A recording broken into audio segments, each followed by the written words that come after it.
Essentiel Pharma Le Mag, votre rendez-vous sans ordonnance avec les meilleurs conseils en pharma-santé pour rendre votre quotidien plus fort. Bonjour à tous et bonjour à toutes, quel bonheur de vous retrouver pour cet épisode qui sent bon les vacances, le sable chaud et les terrasses ensoleillées. Aujourd'hui, dans Essentiel Pharma, on s'attaque à un monument de notre été, un sujet qui concerne absolument tout le monde, le soleil et nos précieuses protections solaires. Bonjour Sophie. Bonjour Pierre, bonjour à tous. Ah, le soleil. Il faut bien avouer qu'il fait un bien fou à notre morale. Il nous aide à synthétiser la vitamine D, il annonce les vacances, bref, on l'adore. Mais derrière cette image idyllique de carte postale, il cache une réalité beaucoup moins lumineuse. Les ultraviolets restent les premiers responsables du vieillissement de la peau et malheureusement un facteur majeur dans le développement des cancers cutanés. Et les chiffres en France sont d'ailleurs assez alarmants, Sophie. Selon Santé publique France et l'Institut national du cancer, on estime qu'il y a entre 140 000 et 243 500 nouveaux cas de cancer de la peau chaque année dans notre pays. Parmi eux, environ 15 500 sont des mélanomes, la forme la plus agressive. Et le plus frustrant, pour les professionnels de santé que nous sommes, c'est qu'une immense partie de ces cas pourrait être évitée avec de simples bons réflexes. Exactement Pierre. Le problème, c'est que la crème solaire est entourée d'un nuage d'idées reçues qui ont la vie dure. Qui n'a jamais entendu à la plage « C'est bon, je suis déjà bronzé, je ne risque plus rien » ou « Ne mets pas de l'indice 50, tu ne vas pas bronzer ». Aujourd'hui, on va faire le tri. On va expliquer les choses clairement, concrètement et surtout sans culpabiliser personne. L'objectif n'est pas de s'enfermer dans une cave tout l'été, mais de profiter du soleil intelligemment. Alors Sophie, pour bien comprendre pourquoi notre peau réagit face au soleil, il faut décortiquer ce qui nous vient du ciel. Le soleil émet des rayons invisibles à l'œil nu, les fameux ultraviolets. On entend toujours parler des UVA et des UVB. Quelle est la vraie différence entre les deux ? C'est la base de tout, Pierre. Pour s'en servir facilement, on peut utiliser un petit moyen mémotechnique simple. Le B de UVB, on peut dire que c'est le B de brûlure ou de bad. Ce sont eux qui s'arrêtent à la surface de la peau, dans l'épiderme, et qui déclenchent les coups de soleil, les rougeurs et les inflammations immédiates. Le A de UVA, c'est le A de âge ou d'agression silencieuse. Ils pénètrent beaucoup plus profondément jusqu'au derme. Ils ne chauffent pas, ils ne font pas mal sur le coup, mais ils détruisent les cellules, le collagène et l'élastine. C'est pour cela que l'on peut attraper des rides à cause des UVA sans jamais avoir pris un seul coup de soleil de sa vie ? Tout à fait. L'Organisation mondiale de la santé estime que jusqu'à 90% des signes visibles du vieillissement de la peau, rides, relâchements, taches brunes, sont liés à cette exposition chronique aux UVA. Le grand danger, c'est que la peau possède ce qu'on appelle un capital soleil. Elle mémorise chaque rayon, année après année. Les cellules accumulent les microdommages jusqu'à ce que le système de réparation soit débordé. Alors, passons au scanner, les phrases qu'on entend tous les jours à l'officine. Idée reçue numéro 1, c'est bon, j'ai préparé ma peau, je suis bronzé, je n'ai plus besoin de mettre de crème. Vrai ou faux ? Archi faux. C'est un piège très dangereux. Le bronzage, scientifiquement, c'est une réaction de panique de la peau. Quand les cellules reçoivent des UV, elles produisent de la mélanine, un pigment foncé, pour essayer de faire un bouclier autour de leur ADN. Mais ce bouclier naturel est minuscule. Un bronzage intense équivaut au maximum à un SPF 3 ou 4. Est-ce que vous iriez au soleil au mois de juillet avec un indice 3 ? Non. Une peau bronzée continue de subir des dommages cellulaires profonds. De plus, cela concerne toutes les peaux, y compris les peaux mates ou foncées. Elles brûlent moins vite, c'est vrai, mais elles subissent les mêmes agressions invisibles et peuvent tout à fait développer des cancers cutanés. C'est très clair. Passons à la deuxième qu'on entend énormément chez les jeunes ou les personnes qui veulent absolument ramener des couleurs de vacances. Idée reçue numéro 2, si je mets un indice 50+, je vais gâcher mes vacances parce que je ne vais pas bronzer. Alors là, rassurez-vous tout de suite, c'est totalement faux. Aucune crème solaire, même l'indice 50+, le plus fort, bloque 98% des UV. Le SPF, Sun Protection Factor, mesure la filtration des UVB. Un indice 30 filtre environ 95% des UVB. Un indice 50 en filtre 98%. Vous voyez, la différence en pourcentage est minime, mais sur une longue journée, ces 1 ou 2% de différence protègent intensément les peaux claires, les enfants ou les personnes à risque. Vous allez donc bronzer avec un SPF 50, mais vous allez bronzer plus lentement, de manière plus homogène, et surtout, votre bronzage tiendra beaucoup plus longtemps, car la peau ne va pas peler. Ah, voilà, c'est un argument qui devrait en convaincre plus d'un. Troisième situation classique, le ciel est un peu gris, le temps est voilé en terrasse ou en promenade. Idée reçue numéro 3, il y a des nuages, la crème peut rester dans le sac. Grave erreur, les nuages légers ou un ciel voilé agissent comme un filtre pour la luminosité, mais pas pour les UV. Jusqu'à 80% des rayons ultraviolets traversent la couche nuageuse. C'est le piège parfait des déjeuners en terrasse ou des balades à la montagne où l'air est frais. On ne sent pas la chaleur, mais les UVA et B bombardent la peau. Pire encore, les UVA traversent aussi les vitres. Que ce soit en voiture, lors d'un long trajet ou au bureau près d'une fenêtre, votre peau s'expose. Des études ont d'ailleurs montré que les conducteurs professionnels ont souvent un vieillissement cutané beaucoup plus marqué sur le côté gauche du visage, le côté exposé à la vitre de la portière.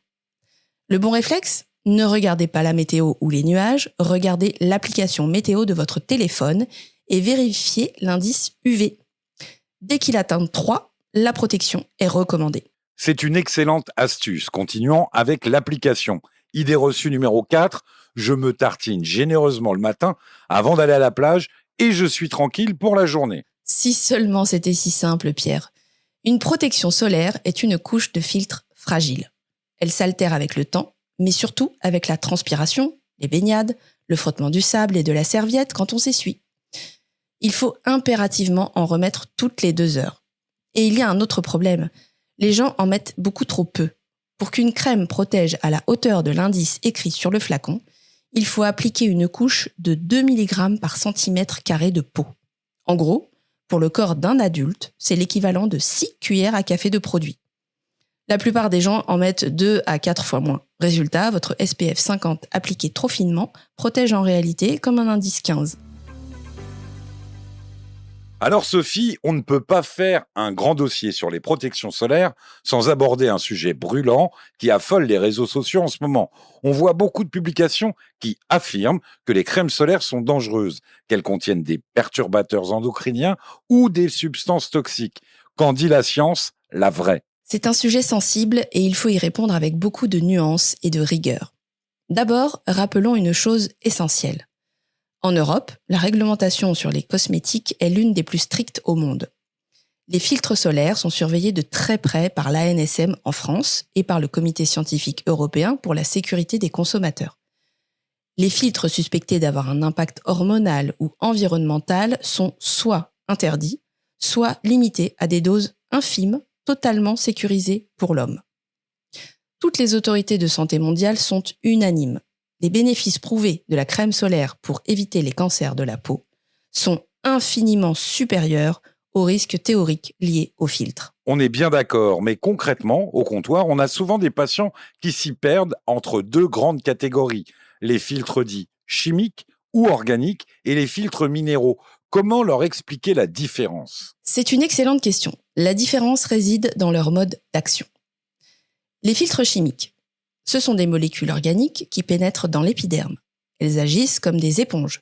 Elles absorbent les rayons UV et les transforment en chaleur inoffensive. Leurs avantages ? Les textures sont totalement invisibles, fluides, agréables et ne laissent pas de traces blanches. Le petit bémol, c'est que certaines peaux ultra-sensibles ou allergiques peuvent parfois mal les tolérer. Les filtres minéraux, ce sont des poudres inertes comme l'oxyde de zinc ou le dioxyde de titane. Ils restent à la surface de la peau et agissent comme un miroir ou un bouclier physique qui réfléchit les rayons UV. Leurs avantages ? Une tolérance absolue. C'est le choix numéro 1 pour la peau des bébés, les peaux atopiques ou les personnes souffrant d'allergies solaires. L'inconvénient historique, c'est qu'ils ont tendance à laisser un film blanc et une texture plus épaisse, même si les laboratoires ont fait d'immenses progrès récemment. Tournons-nous maintenant vers les plus fragiles d'entre nous, les enfants. Pourquoi leur peau demande-t-elle une attention si particulière ? Parce que la peau d'un enfant n'est pas simplement une version miniature de celle d'un adulte.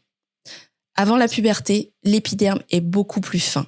Le système de production de mélanine est totalement immature et les mécanismes de réparation cellulaire ne sont pas encore rodés. Les UV pénètrent donc beaucoup plus profondément et font des dégâts immédiats sur l'ADN des cellules. La Ligue contre le cancer le rappelle sans cesse. Un coup de soleil sévère durant l'enfance multiplie dramatiquement le risque de développer un mélanome à l'âge adulte. C'est une responsabilité collective. Pour les bébés de moins de 1 an, c'est simple, c'est 0 exposition directe. Et pour les plus grands, la règle d'or, c'est la protection maximale. Vêtements anti-UV, chapeau à bord large, lunettes de soleil catégorie 3 ou 4 et crème SPF 50+, pédiatrique, toutes les 2 heures sur les zones découvertes. C'est un message capital et au-delà des enfants, il y a aussi des petits pièges anatomiques. Quand on applique notre crème, on a tendance à oublier certaines zones qui, pourtant, trinquent énormément. Quelles sont ces zones oubliées, Sophie ? Oh, il y en a beaucoup. En tête de liste, le haut des oreilles, la nuque, surtout chez les personnes aux cheveux courts, les lèvres, qui n'ont pas de mélanine et qui brûlent très vite, le dessus des mains, le dessus des pieds, le grand classique des vacances en tongs, et le cuir chevelu, surtout si les cheveux sont fins, clairs ou si la ligne de cheveux commence à reculer. Ce sont pourtant des zones où nous, pharmaciens et dermatologues, voyons fréquemment apparaître des lésions précancéreuses. Pour ces zones-là, l'astuce, c'est d'utiliser les sticks solaires, nomades, haute protection. Ils prennent 0 place dans la poche, s'appliquent en 2 secondes et résistent très bien. Parlons d'un autre rôle de conseil majeur à l'officine, la photosensibilisation liée aux médicaments. C'est un piège dans lequel beaucoup de patients tombent chaque été. Tout à fait, Pierre. De nombreux traitements courants modifient la réaction de la peau face aux rayons solaires. C'est ce qu'on appelle la photosensibilisation. Si vous prenez ces médicaments et que vous allez au soleil, vous pouvez déclencher des brûlures graves ressemblant à des coups de soleil géants, des cloques ou des plaques rouges, même après une exposition très courte. Quels sont les principaux médicaments concernés pour nos auditeurs ? La liste est longue, mais parmi les plus fréquents, on trouve certains antibiotiques, comme les cyclines ou les fluoroquinolones, des anti-inflammatoires, comme le kétoprophène en gel ou en comprimé, des traitements contre l'acné, des diurétiques et même certains traitements cardiaques ou des huiles essentielles appliquées sur la peau. C'est pour ça qu'au comptoir, dès qu'on délivre une boîte avec le petit logo soleil d'alerte, on insiste lourdement sur la protection SPF 50+ obligatoire. Un autre motif de consultation fréquent en juin, ce sont les taches brunes, le fameux mélasma ou masque de grossesse. Pourquoi apparaissent-elles et comment la crème solaire peut aider ? Les taches pigmentaires apparaissent lorsque la production de mélanine s'emballe de manière anarchique à cause des UV et des hormones. C'est fréquent pendant la grossesse, avec la pilule ou simplement avec l'âge. Et attention, si vous avez une petite cicatrice récente, un bouton de moustique ou une trace d'acné un peu rouge, et que vous l'exposez sans protection, l'inflammation va fixer les pigments et créer une tache brune qui mettra des mois, voire des années à partir. La protection solaire quotidienne sur le visage est le meilleur soin anti-taches et anti-âge au monde. Alors concrètement, l'été approche, les auditeurs vont venir nous voir à la pharmacie. Comment fait-on pour choisir la bonne texture parmi toutes les nouveautés ? Parce que l'époque de la crème blanche collante qui sent la noix de coco et qui pique les yeux, c'est fini. Heureusement, oui. Les laboratoires ont fait une révolution galénique. Aujourd'hui, on choisit sa protection selon son type de peau et son activité. Pour le visage au quotidien, on s'oriente vers des fluides ultra légers ou des gels crème touchés secs, matifiants, parfaits pour les peaux mixtes à grasse ou sous le maquillage. Pour les sportifs, on choisit des textures brumes ou des gels transparents résistants à la sueur qui ne coulent pas dans les yeux pendant l'effort. Pour toute la famille, les grands sprays familiaux ou les éco-recharges de lait fluide sont parfaits et économiques. Et pour les adeptes du naturel, les nouvelles huiles sèches protectrices ou les formules certifiées Ocean Respect qui protègent la peau tout en limitant l'impact sur les coraux et la faune marine. Et un mot rapide sur les compléments alimentaires solaires, les capsules à avaler avant l'été, utiles ou pas ? Utiles pour préparer le terrain, oui, mais attention aux faux espoirs. Ces capsules contiennent des antioxydants puissants, caroténoïdes, sélénium, vitamine E, lycopène. Ils vont aider la peau à mieux lutter contre le stress oxydatif, à limiter les petites allergies solaires comme la lucite estivale et à rendre le bronzage plus lumineux. Mais ils ne remplacent jamais la crème solaire. Ils augmentent votre résistance interne, mais ils ne filtrent pas les rayons. Donc, on prend ces capsules, mais on garde son flacon de crème. Pour clore ce dossier, Sophie, si on devait résister aux idées reçues et repartir avec l'essentiel. Quelles sont les vérités incontournables à retenir pour cet été ? Allez, on résume en 10 points clés, clairs et nets. Le bronzage n'est pas un bouclier suffisant contre les UV. L'indice 50+ n'empêche pas de bronzer, il fait bronzer en sécurité. Les nuages laissent passer jusqu'à 80% des UV. Les vitres de voiture bloquent les UVB, mais laissent passer les UVA responsables du vieillissement. Une seule application le matin ne suffit pas, c'est toutes les 2 heures. La bonne dose, c'est l'équivalent de 6 cuillères à café pour tout le corps. Les coups de soleil de l'enfance font le lit des cancers de l'adulte. N'oubliez pas les oreilles, la nuque, les lèvres et le dessus des pieds. Vérifiez toujours si vos médicaments ne sont pas photosensibilisants. Et enfin, la meilleure crème solaire, c'est tout simplement celle que vous prenez plaisir à appliquer. Merci beaucoup Sophie pour ce tour d'horizon complet, sans filtre si j'ose dire. Vous l'avez compris, l'idée n'est pas de diaboliser le soleil qui nous fait tant de bien, mais d'apprendre à l'apprivoiser avec bon sens. Cet été, protégez votre peau, protégez vos proches et profitez des vacances. Bon été à tous, protégez-vous bien et demandez conseil à votre pharmacien. Merci à tous de nous avoir suivis, on se retrouve très vite pour un prochain épisode d'Essentiel Pharma. Prenez soin de vous. Essentiel Pharma, votre réflexe santé.